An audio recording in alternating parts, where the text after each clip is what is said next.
महाकारुणिक तथागत भगवान बुद्ध, त्या तथागताचा सुविख्यात असणारा हा सद्धम्मावर आरूढ असणारा सदा पूजनीय श्रावक संघ आज या अमरावती शहरामध्ये म्हणते शीलवंश अलंकार यांच्या वर्षावास समापन दिनानिमित्त भद्रावतीवरून भगवान बुद्धाच्या अस्थी धातू या ठिकाणी बोलवण्यात आलेले आहे।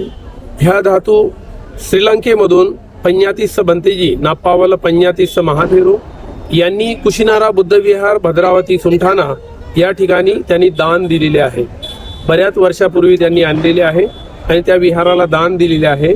यांनी याचना केली या बंतेजीने की आमच्या इकडे सुद्धा अमरावती शहरातील उपासक उपासिकांना भगवान बुद्धाच्या धातूचे दर्शन व्हावे आणि त्यांचं सुद्धा पुण्यकर्म वाढावं या उद्देशाने बंतेजीने रिक्वेस्ट केली की आमच्या शहरात सुद्धा आपण धातू घेऊन यावं।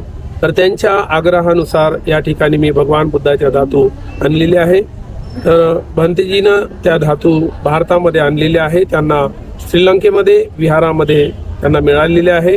यामध्ये 3 धातू आहेत। पहिले 2 धातू होत्या, त्यानंतर भगवान बुद्धाच्या या 2 धातू बंतेजी जवळ होत्या। दुसऱ्या वेळेस आता गेले त्यावेळेस त्यांनी आणल्या। एक धातू एक दिसते मुंगाच्या खड्या एवढी आहे आणि एक एकदम बारीक आहे, एकदम दिसायलाच पाहत नाही, ते सूक्ष्म यानं पाहिल्याशिवाय दिसत नाही।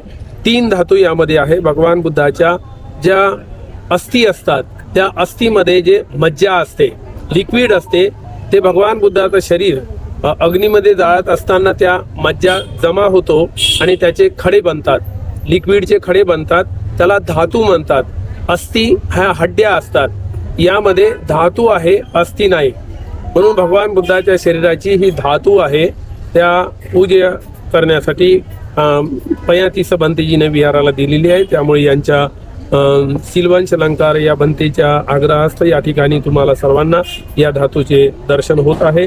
पुण्यवान अहो आपण की या पुण्यामध्ये तुम्हाला त्यांनी सहभागी करून घेतले।